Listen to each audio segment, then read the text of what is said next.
The stars had always been calm in this part of the galaxy. For centuries, the alien civilizations had looked at the sky and felt safe. Trade ships moved between worlds. Emissaries traveled with golden messages, and the universe seemed predictable. But that night, everything changed. It started as a faint disturbance in the sensors of the alien flagship orbiting the central world of the Voran species. The captain stared at the screen, his 6 eyes wide with confusion. Unknown ships. Approaching fast. They are not on any chart. Voran, the leader of the council, did not move at first. He was old, wiser than most, but the cold tendrils of fear crept into his chest. "Show me," he said, his voice steady but trembling slightly. On the massive hollow screen, shadowed shapes tore through space. Black and jagged, almost alive, they moved without hesitation. No one recognized the design. No one could tell the size. No one knew the speed. The council panicked. Plans for welcoming new traders or even for dealing with raiders did not exist for this. Messages were sent across colonies. Defenses were readied. Energy shields hummed across cities. But the ships did not respond to communication. They didn't slow down. They didn't send a message. Then, the galaxy itself seemed to speak. A voice, deep and calm, echoed in a way that was felt rather than heard.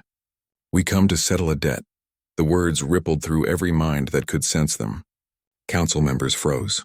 Soldiers stopped moving. Even the automated defenses faltered for a brief, terrifying moment.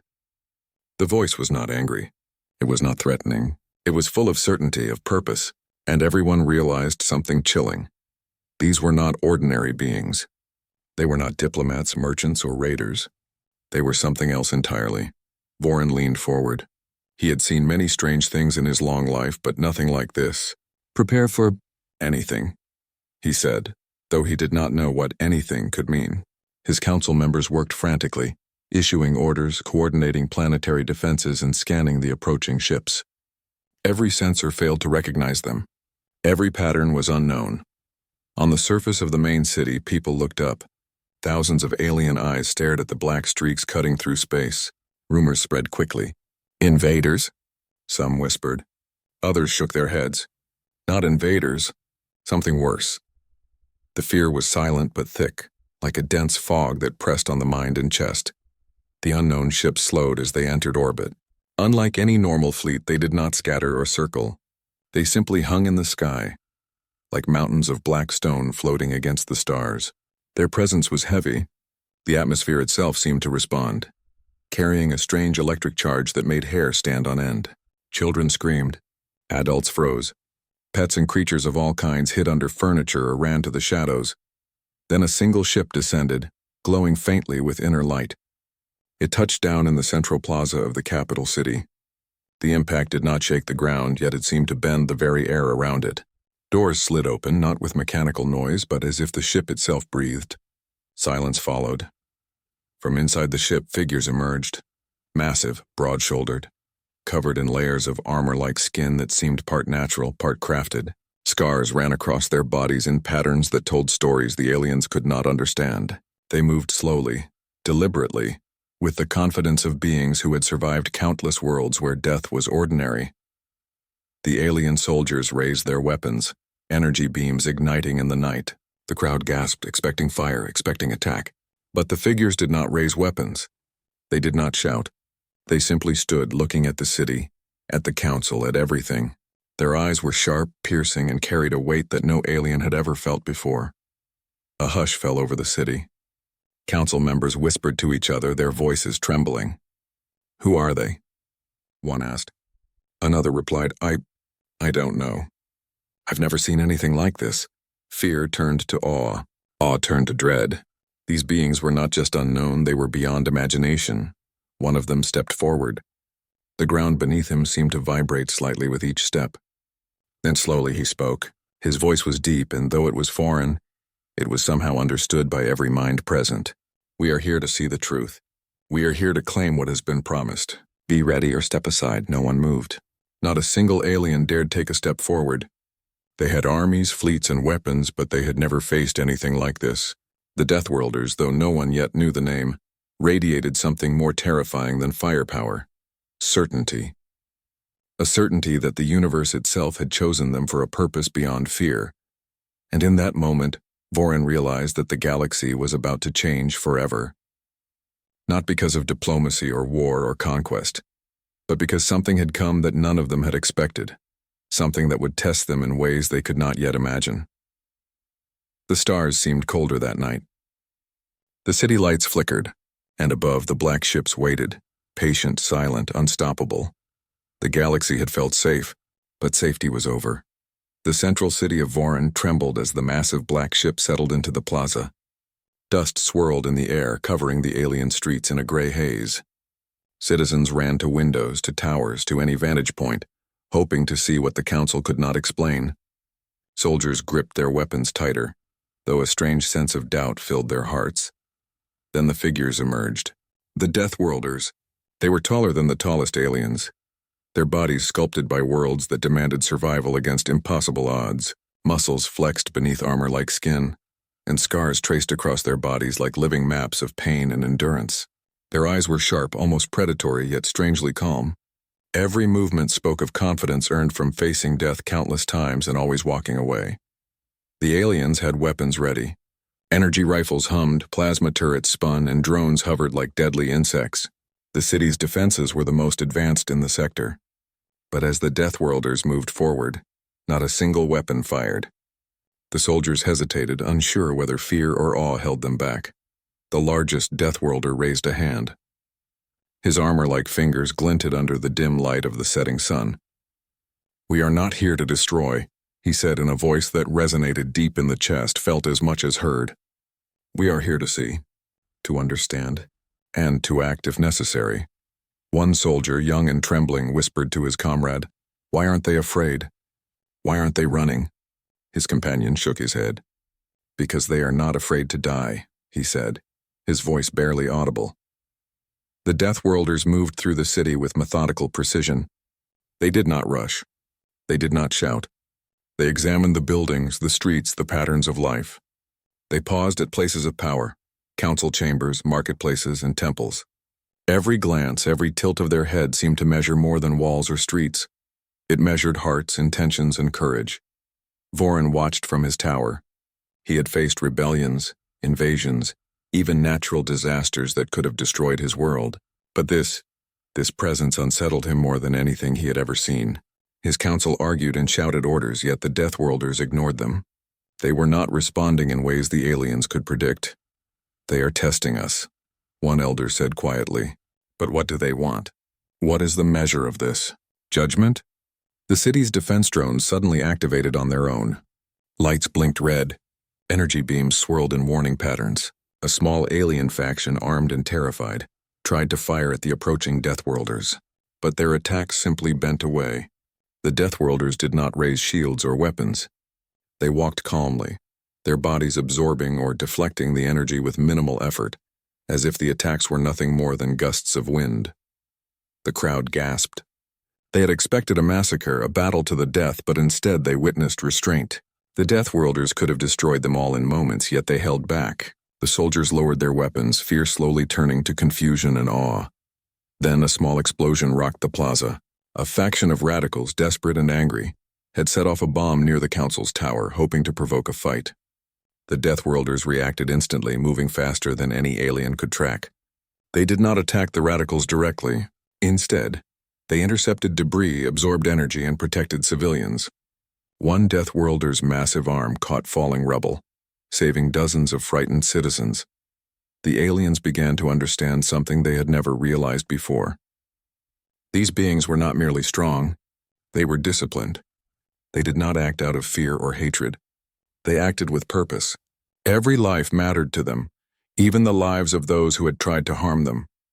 Vorin felt a mixture of relief and unease. Relief that no one had died, yet unease at the realization that his species had never faced beings like this. Their strength was not in destruction, but in the choice of when to use it. It was terrifying. It was noble. It was unlike anything he had ever known. The largest Deathworlder finally stopped near the central fountain. Children peeked from behind walls, their small eyes wide with wonder. The Deathworlder crouched, lowering himself to their level, and spoke gently. "You are safe. We will not harm you. But watch and learn, for strength without wisdom is a danger even to your own kind." A hush fell over the plaza. The people realized that the Deathworlders had come not just to intimidate but to teach. Their presence demanded respect, not submission. And slowly whispers spread through the crowd. These are not invaders. These are warriors. And perhaps something more. Vorin, from his tower, felt the weight of centuries of arrogance begin to crumble. He had thought his civilization was powerful, untouchable, wise. Now he saw how small they truly were. And yet, amid fear, he sensed a strange hope. If these beings had come, perhaps the galaxy could be different, braver, stronger, and more honorable than the Vorin had ever imagined. The Deathworlders continued their silent march through the city, leaving the aliens to watch, to wonder, and to reconsider everything they thought they knew about strength, courage, and the universe. The sun set behind the towering black ships. Shadows stretched across the city, long and dark, yet not threatening. For the first time in generations, the aliens felt that the universe had grown larger, more dangerous, and perhaps more exciting. And above all, they knew one truth. The Deathworlders were not like anything they had ever faced before. Vorin paced in his towering chamber, the hollow screens flickering with reports from every corner of the city. His 6 eyes darted from one alert to another. The Deathworlders moved with unyielding calm through the streets, touching nothing but observing everything. Soldiers reported confusion among the citizens. Merchants closed their stalls, and even the bravest warriors hesitated. "Sir," said one council aide, voice trembling, "they are in the central plaza. Civilians. They are not afraid. The soldiers. They do not know what to do." Vorin exhaled slowly. He had faced rebellions, cosmic storms, and even enemy fleets, but never this.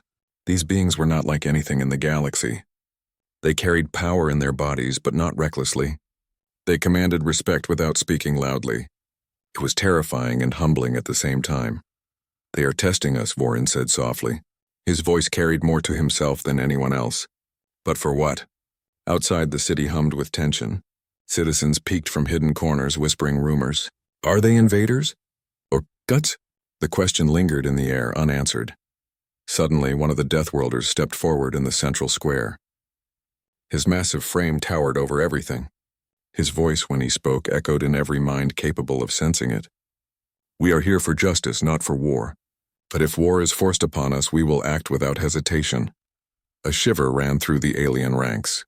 No one moved. No weapon fired. Even the radicals who had tried to attack earlier remained frozen in place, knowing instinctively that any action now could bring destruction beyond comprehension. Vorin's heart raced. "Prepare the defensive fleets," he ordered. "If they intend harm, we will not be caught unprepared." The Deathworlder spoke again. "Do not mistake preparation for provocation. We do not seek your destruction. We seek truth. We seek courage. Step forward. Show your willingness to face what you fear." Silence fell. The council debated frantically. Some argued for diplomacy, others for hiding, and a few whispered of surrender. But none could decide what courage the Deathworlders demanded. What trial were they testing? What secret measure could a species never faced before now impose upon them? Then chaos erupted. A faction of the city's rebels, unwilling to bow or wait, fired a hidden energy cannon at the Deathworlders. The beam streaked through the air, bright and deadly. But before it could reach its target, the largest Deathworlder shifted. His body moved faster than the eyes could follow. The beam bent, twisted, and dissipated against a field that was not visible but undeniably powerful. The plaza erupted in stunned murmurs. Citizens gasped. Soldiers lowered their weapons instinctively. Even the radicals froze, their faces pale with disbelief. The Deathworlders did not retaliate, did not attack, did not even step closer to the rebels. They simply observed, their presence immense and undeniable. Vorin felt his knees weaken. These beings could have destroyed the entire city in moments. They could have crushed fleets and toppled governments. But they did not. The realization sank deep into him. True power was not in destruction. It was in the control to choose when and how to use it. The largest Deathworlder moved toward the civilians who had been nearest the blast. With careful precision, he lifted debris and shielded frightened families. Children's eyes widened with wonder. Mothers and fathers could not speak. For the first time, many of the aliens saw the Deathworlders as more than terrifying strangers. They were protectors, warriors with a moral code that exceeded anything the galaxy had ever seen. Vorin swallowed hard. trying to steady his voice. We have underestimated them, he admitted. We have thought strength was only in dominance. But this is something different, something greater. The Deathworlder turned to the council chamber, though his gaze seemed to pierce every mind within it. Your species is at a crossroads. You have courage in some, fear in many. We will see if you can rise beyond what you have always believed. We are not your enemies, but we will not fail to act if it is demanded. Whispers spread through the council chamber. Some members wept quietly, overwhelmed by fear and awe. Others clenched their fists, inspired by the presence of beings who lived and breathed a code of honor that none could deny. The city outside held its collective breath, realizing that the universe had grown larger, more dangerous, and more profound in a single moment. Vorin looked down at the screens, then at his own hands. We have lived in safety for too long, he said quietly. We have built walls, weapons, and rules, but we have forgotten what it means to truly face the unknown. These Deathworlders remind us. In the plaza, the Deathworlders paused again. Their gaze swept over the city, over the council, over the people, silently judging, silently teaching. They were warriors, yes, but also a mirror reflecting the fears and courage of every being who dared look upon them. And in that reflection, the Vorin people saw something new, the first spark of humility, the first whisper of understanding, and the first taste of a courage they had never truly known. The council trembled, the city held its breath, and the galaxy, though unaware, was about to witness a reckoning unlike any it had ever imagined. The Deathworlders had arrived, and the universe had changed forever. The city was silent after the initial chaos. Citizens peered from behind walls and towers, their eyes wide with fear and wonder. The Deathworlders stood unmoving in the central plaza, massive and still as if the air itself bent around their presence. Every alien soldier, merchant, and child felt the weight of the moment. Vorin returned to the council chamber, his mind racing. The reports were contradictory. Some spoke of awe, others of fear, but all agreed on one truth. The Deathworlders were not ordinary. We have weapons, he said to his advisors. We have defenses. We can strike them before they strike us. An elder shook his head. Sir, they do not attack. They do not even retaliate when provoked. Perhaps they are testing us. Perhaps this is a test of character. Vorin frowned. He had faced countless enemies in his life. Rebels, raiders, rival species, but none like this. None that commanded fear and respect simultaneously. He realized the truth. This was not a test of strength, but of courage, of morality, of the soul of their civilization. Outside, a small faction of radicals had not yet learned this lesson. They whispered among themselves, plotting to strike the Deathworlders again, convinced that only aggression would protect their people. They armed themselves with concealed energy weapons and prepared to attack, but the Deathworlders were not blind to intent. One of them moved forward, the ground trembling beneath his weight. Without a word, he stopped near the radicals, eyes piercing and unwavering. They froze, hearts hammering in fear. The Deathworlder raised a hand, and a faint energy field shimmered around him. The weapons of the radicals were suddenly useless, bending harmlessly into the air. The radicals' courage faltered. Their friends urged them to fire, but no one moved. The citizens watched silently, the lesson already sinking in. True strength was not in weapons, but in control, restraint, and understanding of consequences. Then the unexpected happened. A massive energy cannon, left over from an old war and hidden by rebels, activated on its own in the distance. A beam shot toward the Deathworlders' line. Every soldier in the city screamed. Civilians covered their eyes, certain of destruction, but the Deathworlders did not flinch. One leapt into the path of the beam, his body glowing faintly as it absorbed the energy. He did not shout or move violently. He simply redirected the force harmlessly into the sky. Every alien watching gasped. They had expected a fight. They had expected carnage. What they saw instead was control, precision, and mercy. Children who had gathered in hiding came closer, whispering in awe. Why do they not, attack? One asked. A teacher beside him replied quietly. Because strength is not about killing. It is about protecting. They are warriors, but not monsters. Vorin stood frozen, heart pounding. They are not here to destroy us, he admitted aloud. They are here to teach us, to show us what courage, responsibility, and strength truly mean. Hours passed. The Deathworlders continued their silent observation. They helped clear rubble from the plaza. They guided citizens away from dangerous areas. They did not demand thanks or recognition.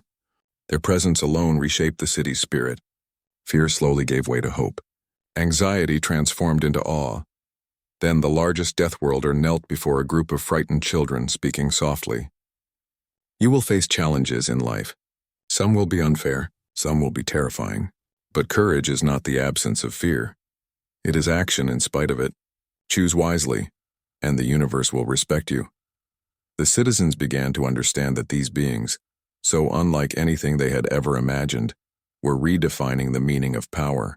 Not dominance, not destruction, but responsibility, honor, and courage.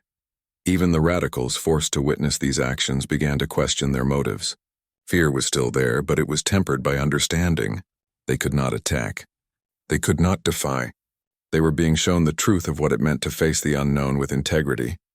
Vorin finally spoke to his council, his voice low but firm. We have lived in comfort for too long. We have relied on walls, weapons, and rules. But these Deathworlders remind us that true courage is born in the face of danger. When choices define us more than our power, we must learn. We must grow. The sun dipped below the horizon, casting long shadows across the city. The Deathworlders remained in the plaza, silent and watchful, guardians of lessons no alien school had ever taught. The city's people slept uneasily that night, not because of fear, but because their minds were alive with questions and revelations. The galaxy itself seemed quieter. Perhaps it was listening. Perhaps it too sensed that the arrival of the Deathworlders had shifted something profound. Something that would ripple far beyond this one city, this one world. And in the hearts of the Vorin people, a seed had been planted, an understanding that courage, honor, and strength were not measured by weapons, but by choices. The Deathworlders had come to test them, and already they had begun to pass.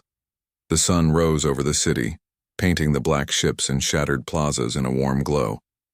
For the first time since the Deathworlders had arrived, the citizens of Vorin felt a fragile sense of calm. The plaza, once a place of fear and tension, now buzzed with cautious curiosity.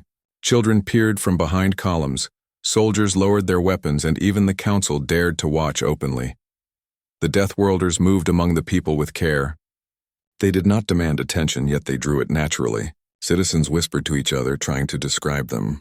They are like mountains, one elder said. Strong, unyielding, yet they give warmth where they touch. The Deathworlders did not speak often, but when they did, their words carried weight. They guided the citizens away from damaged structures, helped repair walls, and even lifted heavy debris that would have taken dozens of aliens hours to move. Each action was deliberate, precise, and infused with purpose. The aliens began to realize that this was more than a display of strength. It was a lesson in responsibility. Children began to gather around the Deathworlders. They were fascinated by the stories etched into the scars of their skin. One small girl dared to touch the hand of a Deathworlder, who knelt and allowed her to do so, smiling faintly beneath his scarred face. You survive, you learn, you endure, he said softly. The universe tests you, and it is not your fear but your courage that defines you. The council watched from above. Vorin had never felt so conflicted. Pride, fear, awe, and hope battled within him. We have judged them wrongly, he admitted to his advisors. We saw invaders, we saw monsters, but they are teachers, guardians, something higher. Soldiers began to train under the Deathworlders' watchful eyes. The humans, or Deathworlders as the citizens had begun to call them, demonstrated strategies the aliens had never conceived. They showed how to move silently through danger, how to survive without panic, and how to protect the weak without hesitation. The city's warriors learned quickly, inspired by beings who had faced worlds where survival was never guaranteed. Elder Merrick approached one of the Deathworlders. Why do you help us? He asked quietly. You could destroy us in moments. Why spare us? The Deathworlder's eyes softened. Because the galaxy is bigger than fear, he said. Survival is not merely about strength. It is about choice. We choose to teach, not to dominate. We choose to protect, not to harm. One day, your people may face horrors we have not yet encountered.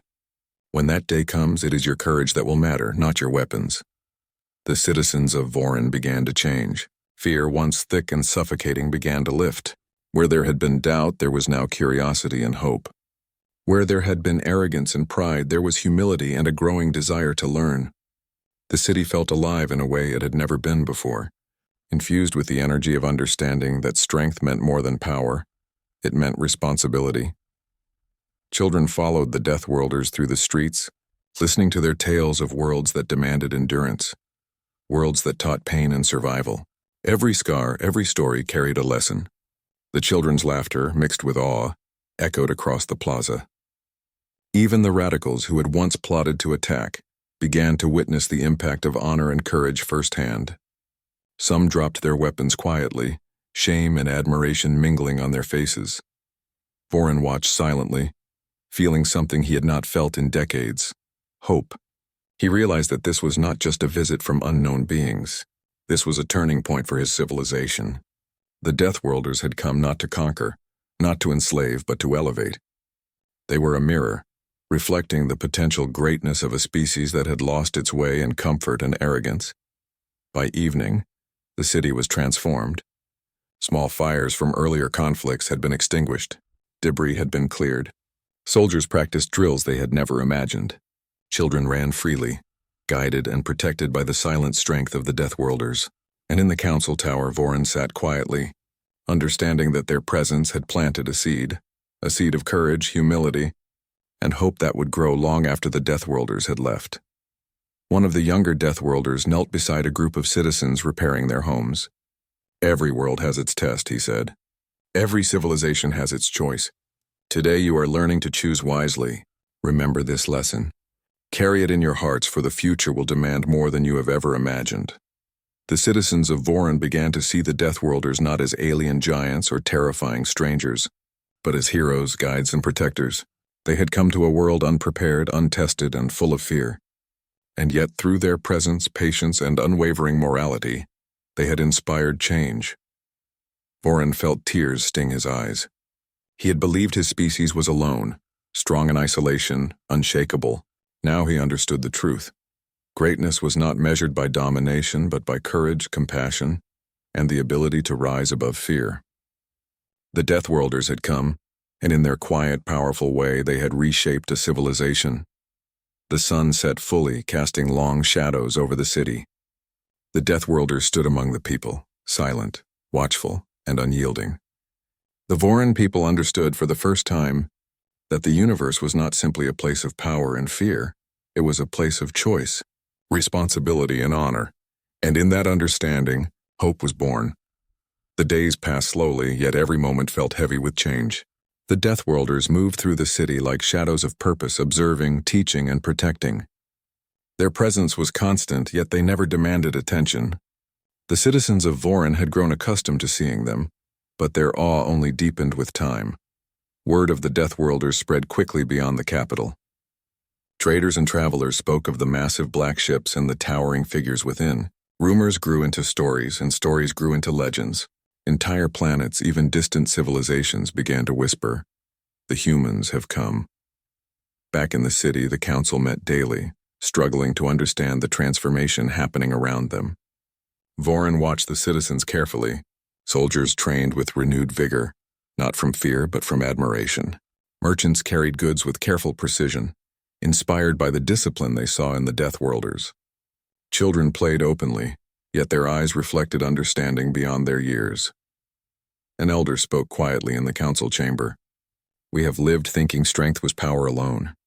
But they show us. It is more than that. It is courage, honor, and restraint. It is what we have forgotten." Voren nodded, his heart heavy with humility. "We have measured our greatness by what we could dominate, not what we could protect. And in that, we were small." In the streets, the Deathworlders continued their silent lessons. One of them guided a group of young alien warriors through obstacle courses designed to teach strategy, teamwork, and endurance. Another helped rebuild a collapsed bridge, showing civilians how careful planning and patience could achieve what brute force never could. Every action, every word carried meaning.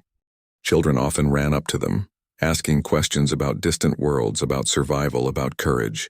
The Deathworlders answered gently, never condescending, never boastful. "Courage is not the absence of fear," one said. "It is acting even when you are afraid. Strength is not in domination. It is in the choice to protect, to endure, and to rise. The impact was undeniable. Citizens began changing their routines, choosing cooperation over selfishness, patience over anger. Even the radicals who had once plotted attacks now worked openly with neighbors to rebuild the city. The seeds of courage and morality had taken root. Far beyond Vorin, other alien civilizations noticed the shift. Messages were sent to neighboring worlds. Reports of humans who did not conquer but inspired, who did not destroy but protected, who did not rule but guided. Entire councils began to question their arrogance, their reliance on weapons, and their definition of power. In one distant world, a young alien soldier whispered to her commander after hearing the stories, "If humans can act this way, what does that mean for us? How have we failed ourselves?" The commander said nothing at first, but in his silence the question hung, heavy and undeniable. Back on Vorin, a festival began in the central plaza, celebrating the city's survival and the new lessons learned.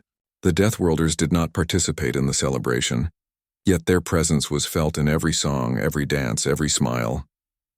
Children wore simple masks depicting the faces of the towering visitors, honoring them not as gods, but as guides and protectors. Vorin approached the largest Deathworlder quietly, standing at the edge of the plaza. "You have changed us," he said, his voice filled with awe and humility. "We do not deserve it, yet you gave us courage anyway." The Deathworlder's eyes softened. "Deserve is irrelevant. Choice is what matters. You have chosen to rise to see beyond fear and arrogance. That is what will define your civilization. Not walls, weapons, or titles. You have begun to awaken." A hush fell over the plaza. Every citizen listening felt the truth in those words. The humans, Deathworlders, had shown a path forward. It was not the easy path. It was not the path of immediate power or fear. It was the path of courage, of patience, of morality, and of enduring strength. From the capital to distant colonies, messages spread. The humans have come. They fight not with hatred, but with honor. They survive not with cruelty, but with courage. They teach not by commanding, but by example. The galaxy was awakening to something new, something unexpected, a standard of morality, courage, and strength it had never truly known. Vorin looked at the children playing in the plaza, at the citizens working together, and finally felt hope. He realized that the arrival of the Deathworlders was not simply a challenge, it was a gift. A reminder that the galaxy could be better, braver, and more honorable than it had ever dared to imagine. The sun set behind the black ships, long shadows stretching across the city, but the darkness no longer felt threatening. It was a time of awakening, of understanding, and of the first real glimpse of what the galaxy could become. And somewhere, in the silent distance of the stars, the Deathworlders watched. They did not intervene unnecessarily. They did not demand gratitude. They simply ensured that the spark of courage had been lit, and that it would burn long after they had gone. For the first time, the galaxy began to understand the true power of humans. Not their weapons, not their numbers, not their technology, but their spirit, their honor, and the courage to rise in the face of any challenge. The awakening had begun. The black ships had returned to orbit, silent and still. Citizens of Vorin watched from every corner of the city, their eyes wide with mixed awe and sorrow. The Deathworlders had been among them for weeks, yet it felt as if they had always been part of the city. Guardians, teachers, warriors whose presence could not be measured by words or numbers. Vorin stood atop his council tower, looking down at the plaza. Children laughed freely as they ran among repaired buildings. Soldiers moved with confidence, no longer driven by fear but by understanding. Merchants traded openly, planning long-term, thinking beyond profit, beyond survival. The city was alive in a way it had never been before. The Deathworlders did not speak as they prepared to leave. Their eyes scanned the streets, the towers, the people they had grown to know in their own silent way. They had shown strength, yes, but not just physical strength. They had shown courage, honor, patience, and mercy. They had forced the citizens to look at themselves, and in that reflection, change had begun. One of the younger Deathworlders knelt beside a group of children near the plaza's fountain. "Remember this," he said softly, voice carrying a weight that touched every mind nearby. "Courage is not the absence of fear. Strength is not domination. Power is in the choice to act with honor, even when the universe seems against you. Take these lessons with you." The citizens nodded silently, tears in many eyes. Even the radicals who had once plotted destruction felt their hearts stirred by the truth. They had witnessed beings who could have crushed them, but chose not to. They had seen fear transformed into inspiration. Vorn approached the largest Deathworlder standing near the ship's ramp. "You could have destroyed us in moments," he said quietly. "You could have ended our civilization, but you did not. Why?" The Deathworlder's eyes softened, a rare glimpse of warmth in a being built for survival and war. "We did not come to conquer," he replied. "We came to remind you of what your species could be. We came to show the galaxy that strength without honor is meaningless. You have the choice to rise. Do not waste it." A hush fell over the plaza. Citizens of all ages felt the truth of his words in their bones. The lesson was clear. Greatness was not measured by weapons, fleets, or titles. It was measured by courage, by honor, by the decisions made when the stakes were highest. The ships began to ascend. Slowly, the ground trembled beneath their engines, a final reminder of their power. Children waved, some crying, some smiling. Adults bowed their heads in respect. Soldiers saluted. Even Vorin, proud leader of his species, felt humility wash over him. The Deathworlders lingered for a moment longer in orbit. Then, with silent grace, they vanished into the stars. The plaza was empty now, but the echoes of their presence remained in every street, every home, every heart. Vorin turned to his council, voice firm and resolute. "We have been tested and we have learned. The galaxy is larger, more dangerous, and more beautiful than we imagined. We have been shown a path of courage, honor, and responsibility. We must follow it. We must live it." The citizens of Vorin, inspired and transformed, began to rebuild not just their city, but their civilization. Walls were repaired, yes, but more importantly, the walls of fear, arrogance, and complacency were torn down. They began to act with thought, with patience, with courage. They began to see themselves as part of a larger galaxy, one where choices mattered more than power. News of the humans' visit spread quickly across neighboring worlds. Tales of the Deathworlders' presence, how they fought only when necessary, how they protected the weak, how they taught courage through action, traveled faster than any fleet. Entire civilizations paused, reconsidered their strategies, and asked themselves difficult questions. What kind of species are we? What do we truly value? Somewhere deep in the void beyond the known galaxies, the Deathworlders observed silently. They did not intervene further. Their work was done not through conquest, not through force, but through the spark they had ignited. A spark that would burn in countless hearts across countless worlds for years to come. Vorin walked through the plaza one last time that evening. Children played, laughter echoing against rebuilt walls. Soldiers trained with honor and precision. Citizens spoke with confidence and empathy. He stopped and looked up at the sky where the stars were brighter than ever. Somewhere out there, the Deathworlders continued their journey, but their lessons remained. He whispered to himself, not as a leader, but as a student of courage. We have been shown what it means to truly live with honor. And now it is our choice to rise. The galaxy had changed. Not because of war or fear, not because of conquest or domination.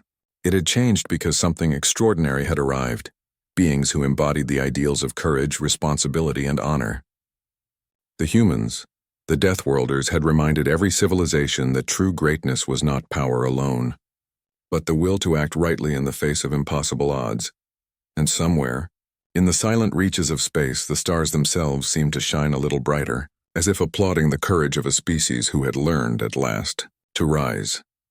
The legacy of the Deathworlders was clear: fearlessness with honor, strength with compassion, and courage that could inspire an entire galaxy.